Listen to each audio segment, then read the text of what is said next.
Even on the best ones, I will fight for you.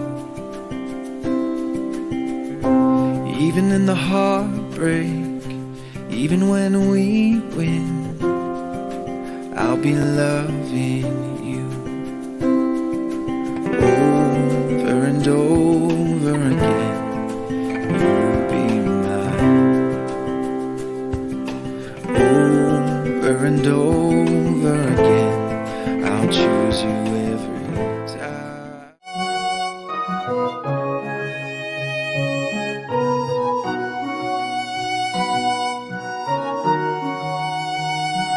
Kalvari के पास खड़ा हो, खून की धारा देखता जा, तेरे पापों का यही दाम दिया है मसीह यीशु ने।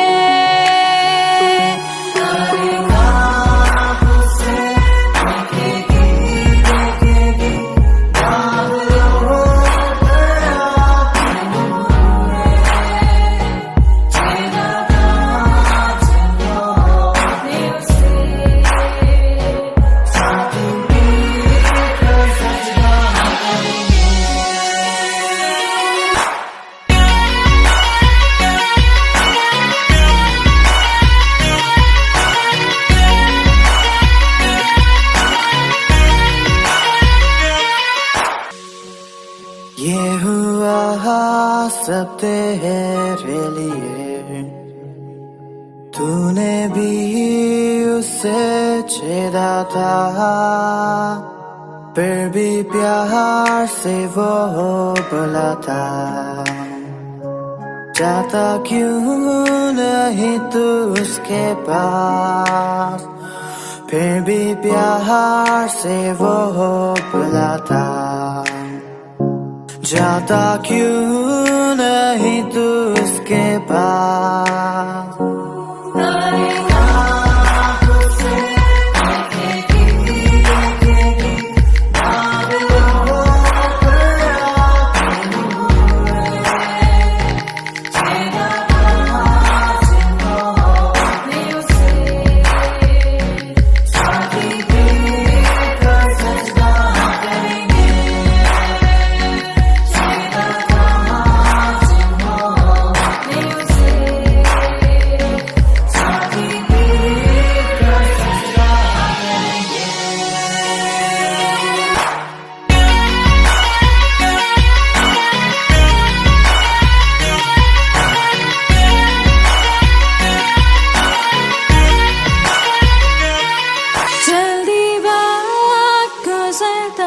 चाहता है रात अंधेरी आती है, तौबा कर दरवाजा होगा बंद, कुछ ना होगा फिर पछताने से। तौबा कर दरवाजा होगा बंद, कुछ ना होगा फिर पछताने से।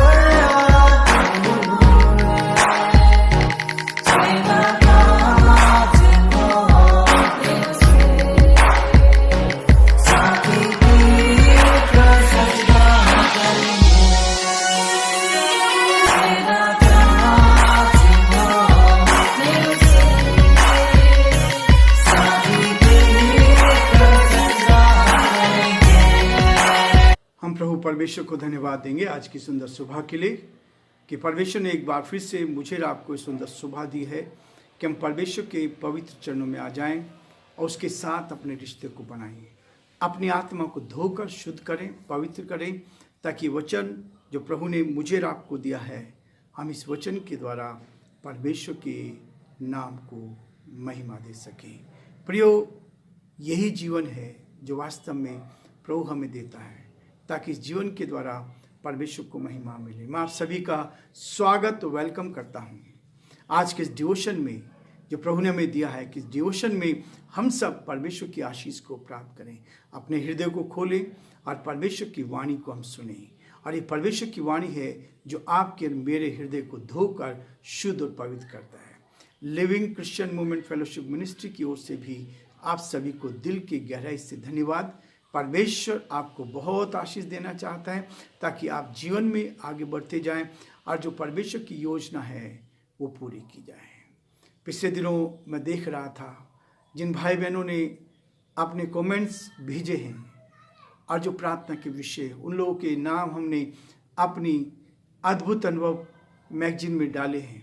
प्रार्थना के विषय, जो प्रार्थना के विषय आपने दिए हैं और जिन लोगों ने वास्तव में परमेश्वर की आशीष को पाई है, उनका नाम भी हमने प्रार्थना निवेदन में दिया है ताकि हमारी बहनें सुबह 5 बजे से प्रार्थना शुरू करती हैं और हर रोज़ ये प्रार्थना होती है। और हम चाहते कि उन 11 स्टेट में जहाँ हमारी अद्भुत अनुभव मैगजीन जाती है, वहाँ के लोग भी आप सब के लिए प्रार्थना कर सकें।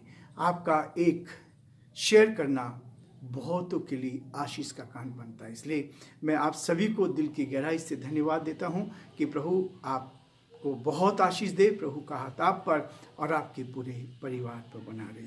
प्रियो, हम धीरे धीरे इस अध्ययन में आगे बढ़ रहे हैं। 2 कुरिन्थियों का 4था अध्याय भी हमने शुरू किया और पहला और दूसरे पद को हमने पढ़ा था। आज हम 3 और 4 और 5 पद को पढ़ने का प्रयास करेंगे ताकि प्रभु हमें आशीष दे और परमेश्वर का हाथ हमारे साथ बना रहे। लिखा है, परंतु यदि हमारे सुसमाचार पर पर्दा पड़ा है तो ये नष्ट होने वालों ही के लिए पड़ा है और उन अविश्वासियों के लिए जिनकी बुद्धि इस संसार के ईश्वर ने अंधी कर दी है, क्योंकि मसीह जो परमेश्वर का प्रतिरूप है उसके तेजों में समाचार का प्रकाश उन पर न चमके। 5 पद, क्योंकि हम अपने को नहीं परंतु मसीह यीशु को प्रचार करते हैं कि प्रभु है और अपने विषय में ये कहते हैं कि हम यीशु के कारण तुम्हारे सेवक हैं। प्रभु अपने इस वचन के पढ़े और सुने जाने पर आशीष दे। हम प्रार्थना करेंगे। जीवते और सच्चे विश्वास के योग्य परमेश्वर, आज की सुंदर सुबह के लिए आपको धन्यवाद। ये सुंदर सुबह प्रभु जी आपने में दी है कि हम आपके पवित्र सिंहासन के सम्मुख आ जाएं, अपने हृदय को धोए और शुद्ध करें। यदि कोई भूल, कोई गुनाह, कोई पाप हमसे हुआ प्रभु, तो हम आज की सुबह आपके चरणों में मान लेते हैं और प्रार्थना विनती करते हैं। आज दिन भर के लिए, दिन भर हमें संभाल, आपका हाथ हमारे साथ बना रहे। हर बुराई से, हर परेशानी से, हर कठिनाई से, हर दुख और मुसीबत से बचाएं ताकि हम आपके साथ साथ आगे बढ़ते जाएं और पिता जो आपकी योजना है उसको हम पूरा कर सके। धन्यवाद, धन्यवाद, धन्यवाद हमारे सारे श्रोताओं के लिए, सारे भाई बहनों के लिए। पिता परमेश्वर, जो आज के दिन पिता परमेश्वर हमारे साथ इस YouTube चैनल पर जुड़े हैं, हम आपसे प्रार्थना करते हैं हर एक को उत्तम आशीष दे। यीशु के नाम से हम जयपुर शहर से आपकी ब्लेसिंग को भेजते हैं, आपकी आशीष को भेजते हैं। पिता हर एक के जीवनों पर आशीष दे, परिवारों में आशीष दे। जो इस आवाज को सुन रहे हैं उनके हृदय को धोकर शुद्ध और पवित्र करे, अपनी शांति से भर दे ताकि आपका दया का हाथ हर एक के साथ बना रहे। यदि कोई बीमार है, परेशानी में, कठिनाई में, यीशु यहाँ से आपकी आशीष को, आपकी आत्मा को भेजते हैं और प्रार्थना करते हैं आप एक एक को स्पर्श करें, आप छू कर चंगाई दे ताकि आपके लोग स्वस्थ रहे, आनंदित रहे, खुशहाल रहे और पूरे दिन भर प्रभु आपकी ताजगी में बनी रह सके। हम प्रार्थना करते हैं हमारे देश के लिए, देश के प्रधानमंत्री के लिए, राष्ट्रपति के लिए प्रार्थना करते हैं आपका हाथ उन पर बना रहे। हमारे प्रदेश राजस्थान के लिए भी धन्यवाद देते हैं और सारे प्रदेशों के लिए भी धन्यवाद देते हैं। प्रार्थना विनती करते हैं आपका दया का हाथ पिता हमारे प्रदेश में बना रहे, यहाँ के मुख्यमंत्री में बना रहे ताकि परमेश्वर सब बातों के द्वारा आदर महिमा आपको मिले और जो आपकी योजना है पूरी की जाए। हम सारी महिमा, आदर, गौरव प्रभु जी आपको देते हुए इस प्रार्थना को अपने प्रभु, अपने उद्धारकर्ता यीशु मसीह के नाम से मांगते हैं, आमीन। प्रियो, परमेश्वर चाहता है कि हम उसके साथ आगे बढ़ते चले जाएं। कल हम देख रहे थे परमेश्वर कहता है, परमेश्वर के सामने हर एक मनुष्य के विवेक में अपनी भलाई को बैठाते हैं। लेकिन आज वो कहता है, परंतु यदि हमारे सुसमाचार पर पर्दा पड़ा है तो ये नष्ट होने वालों ही के लिए पड़ा है, नष्ट होने वालों के लिए। सुसमाचार जीवन को बदलता है, सुसमाचार मन को धोता है, हमारी आत्मा को शुद्ध करता है, हमें पवित्र करता है। और इसलिए वो कहता है, संगति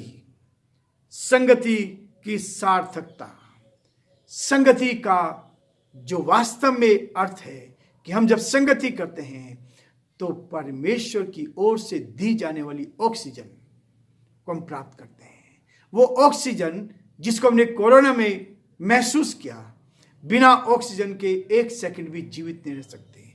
और जब हम संगति करते हैं, ये संगति है, ये सार्थक तब होती है जब आप प्रभु के साथ संगति करते हैं। और जब प्रभु के साथ आप संगति करते हैं, प्रभु के लोगों के साथ संगति करते हैं, ये ऑक्सीजन का काम करता है आपकी आत्मा के अंदर, आपकी आत्मा में। इसलिए प्रियो, ये ऑक्सीजन की बहुत आवश्यकता है, फेलोशिप बहुत जरूरी है, संगति बहुत जरूरी है।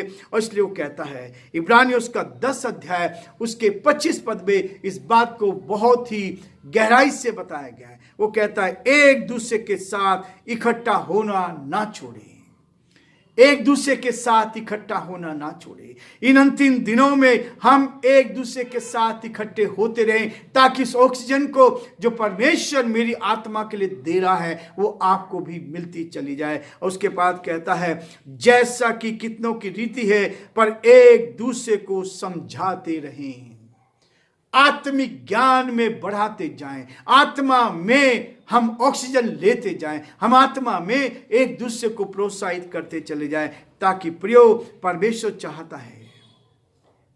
चाहता है कि हम संगति करते जाएं।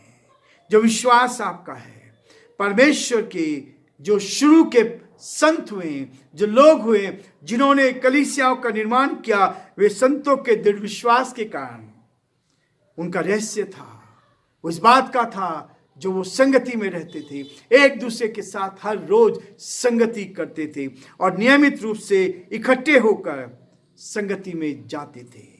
यदि ये बात सारी कलीसिया के सारे विश्वासियों पर सही बैठती है, तो आज प्रभु मुझे और आपको कहता है, इन दिनों में जब भयंकर स्थिति है, अंतिम दिन चल रहे हैं, परमेश्वर चाहता है कि हम एक यूनिटी में आ जाएं, आत्मा में आ जाएं, एक साथ मिलकर उस स्वर्गीय आनंद की अनुभूति करें और परमेश्वर की उस ऑक्सीजन को जो हमारी आत्मा को देना चाहता है अपने जीवन में लेकर चलें। व्यक्तिगत विश्वास सामूहिक विश्वास को बनाता है। जब आप व्यक्तिगत रीति से परमेश्वर के साथ बैठते हैं, मैं दानियल की किताब का अध्ययन कर रहा हूं और हमारे साथ जो भाई लोग जुड़े हैं, आज हमने 6ठे अध्याय को पढ़ा दानियल के, और 6ठे अध्याय में लिखा है कि दानियल के विरोध में बहुत सारे लोग हो गए। जब उसको अध्यक्ष बना दिया गया, बहुत सारों को जलेसी हो गई। उस जलेसी कारण उन्होंने राजा के सामने भी इस बात का प्रस्ताव रख दिया कि राजा क्या करे, दानियल को के विषय में आज्ञा दे दे। और लोगों ने ऐसा ही किया, राजा से कह दिया कि कोई भी किसी दूसरे देवता से, लोगों से प्रार्थना नहीं करेगा। और इसलिए दानियल जो यहूदी था, उसने उस रीति पर, कहता वो अपनी रीति के अनुसार, जब उसको पता लगा कि उसको क्या क्या मौत की सजा सुनाई गई है, तब वो अपनी रीति के अनुसार दिन में 3 बार परमेश्वर के सामने प्रार्थना करता था। और उसी का नतीजा उसको क्या मिला, उसको मौत की सजा सुनाई गई। राजा को जब पता लगा कि दानियल ने के लिए ये संदेश मैंने दिया है, ये आदेश निकाला है, बहुत दुखी हुआ। लेकिन उसने जब दानियल को सिंहों की मान में डलवा दिया गया, तब राजा ने एक ही शब्द कहा, तेरा परमेश्वर जिसकी तू उपासना नित्य करता है वही तुझे बचाएगा। मैं तो इस संसार का मालिक होते हुए भी, इस देश का मालिक होते हुए भी तेरे को नहीं बचा पाया, लेकिन तेरा परमेश्वर जिसकी तू आराधना करता है वही तुझे बचाएगा। और प्रभु ने बचाया, सिंहों के मुंह को बंद कर दिया और दानियल को बचाया। और न केवल बचाया परंतु दानियल को ऊंचा पद दिया, ऊंचा पद दिया। परमेश्वर आपको ऊंचाई पर ले जाना चाहता है, संगति देना चाहता है ताकि आप उसके साथ संगति करते जाएं। और यही है व्यक्तिगत विश्वास, सामूहिक विश्वास को उत्पन्न करता है। आप पर्सनली, आपका रिश्ता है तो आप हर जगह जाएंगे, परमेश्वर के जहां लोग इकट्ठे होते वहां संगति करेंगे और संगति करके उस ऑक्सीजन को प्राप्त करेंगे। मैं अपने जीवन में देखता हूं, जहां भी मुझे अवसर मिलता है वहां मैं जाकर परमेश्वर की संगति, लोग की संगति कर, जिनसे मुझे अच्छा मिलता है, आत्मिक ज्ञान मिलता है, तो मैं प्राप्त करने की कोशिश करता हूं। इसलिए प्रियो, परमेश्वर का वचन इसी बात को मेरे और आपके लिए कहता है कि जब आप संगति को करते हैं, वो इस बात को कहता है सुसमाचार का, यदि हमारे सुसमाचार पर पर्दा पड़ा है तो यह नष्ट होने वाले ही के लिए पड़ा है और उन अविश्वासियों के लिए जिनकी बुद्धि को संसार के ईश्वर ने अंधी कर दिया है।